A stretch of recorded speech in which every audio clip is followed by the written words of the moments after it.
Greetings ladies and gents, welcome back to the Craft Hammer.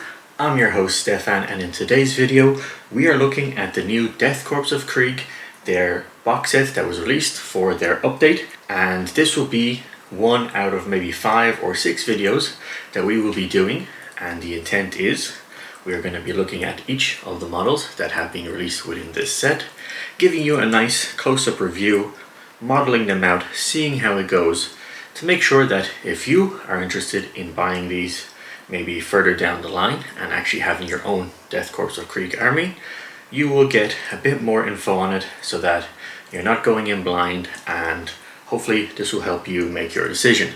Now, before we go any further, for you brave soldiers of the Astra Militarum, don't forget to subscribe, make sure to give us a like, really helps us out fighting those heretics. And let's get into the very first model that we will be looking, which is Lord Marshal Dreir. We're going to be taking his sprue, giving you a nice little close-up. We will then go off, build it, give you our thoughts on the review itself, and of course I know some people will probably want to try and use this model as a base for maybe their own commander or their own version, something that they want to proxy or something that they might want to kit bash. So we're going to look closely to see how easily that will be done. It is something that I can kind of already see just from looking at the sprue here. It will be a bit more difficult than, let's say, your average Space Marine captain box that you can put in a lot of things and swap in. This does look like it's a lot more molded specifically for this character, but we will give you all our thoughts at the end once we have it built. Now, as you may see, we do have the codex here. We're not going to be looking at it too far in depth when it comes to the rules. There's a lot more videos out there that do a really good job breaking that down, so we're just going to take it as a codex itself, look at the stories that are within, and I have taken a preliminary look, and I do like some of the pages which I think are very useful for new beginners to be looking at and guiding them through the army itself. So that is the plan for these videos going forward, and what we'll do, let's quickly transition over and give you a nice close-up of this kit. Now here we are with the close-up of Lord Marshal's little sprue that he has. Hopefully you can see all the details nicely there. Now, the one thing, I have looked at some of the instructions. There are of course some spindly bits like the horse reins, which will be interesting to see if they don't break as I'm handling it. But more importantly, I'd like for you to start looking, say here, and then where's his body, his sword arm and his pistol arm. They are molded on the sides, so those are what would be your ribs. It's not like your usual pistol like this one that is able to just latch on. The ones on this side do seem to be the kind that you can only use on this specific model. So unfortunately, for those of you who might have wanted to use this and change it out to maybe a Cadian officer or a different regiment, it is going to be very difficult to remove or to use the body parts of Dreir himself. His legs are molded onto these specific little cloth bits that are on top of the horse, but otherwise even his helmet, as you can see, is molded with his medals, it seems like.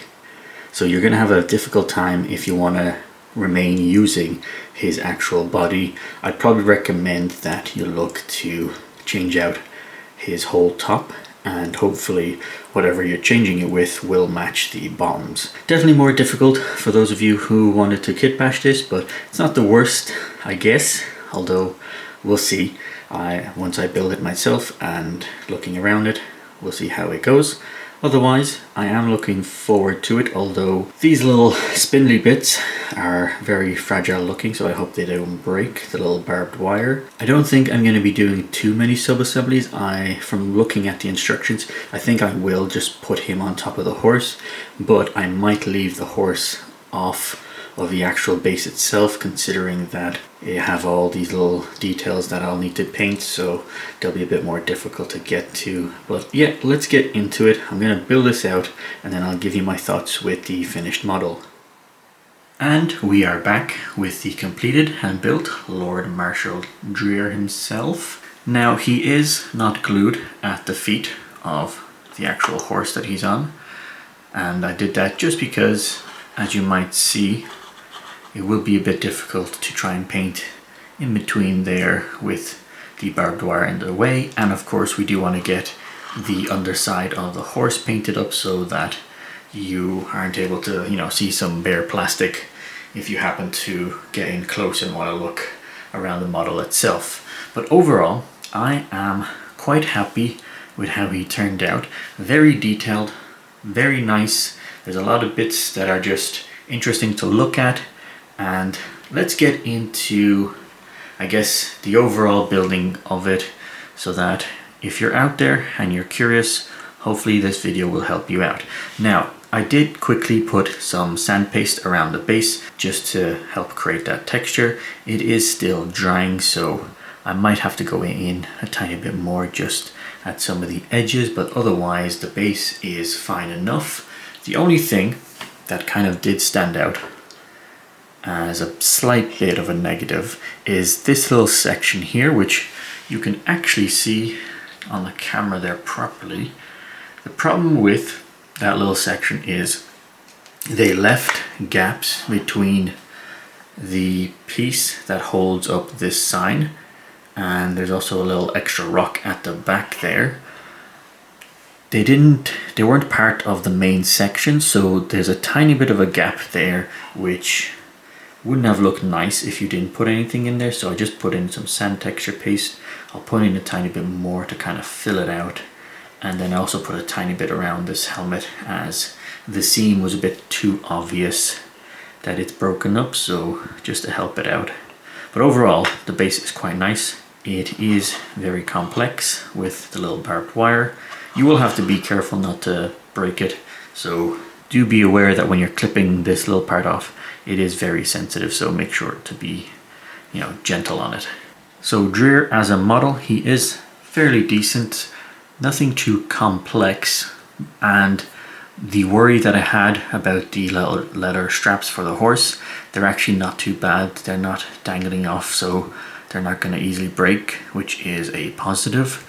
And as I was mentioning in the beginning, some people might want to get this as a proxy or maybe as like a kit bash for your own personal guard, which would be fine, except he is definitely not ideal for that purpose.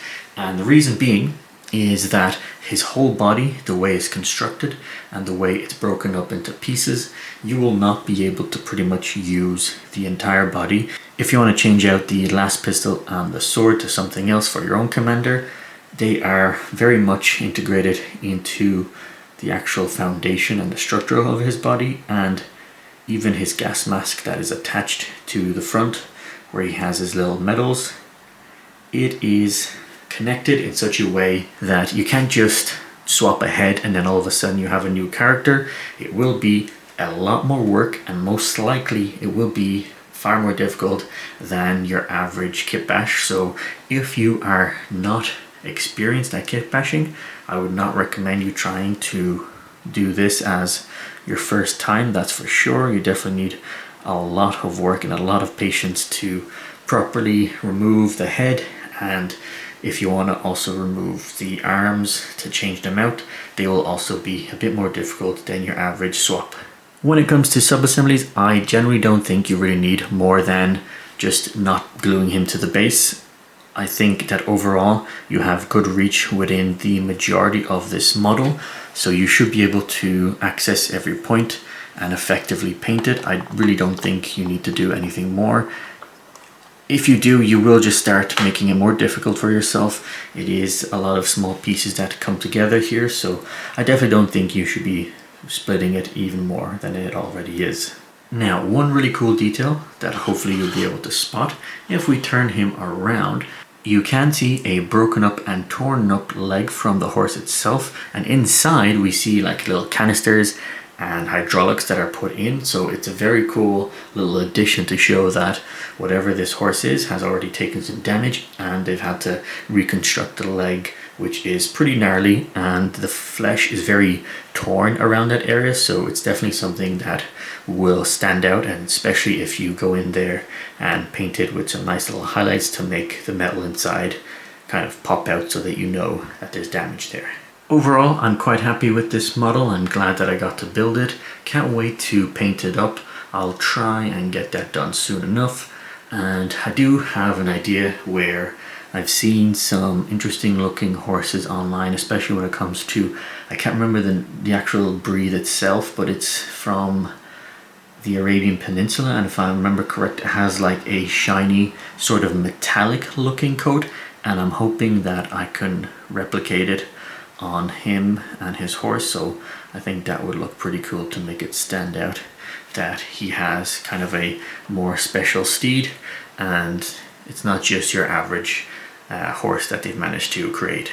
Hopefully you've enjoyed this little review. Our next one is going to be looking at the Siege Engineers, so we'll get that up and running and we'll show off the sprue, and then of course we'll show off the build models. But until next time, don't forget to drop us a comment, really helps us out.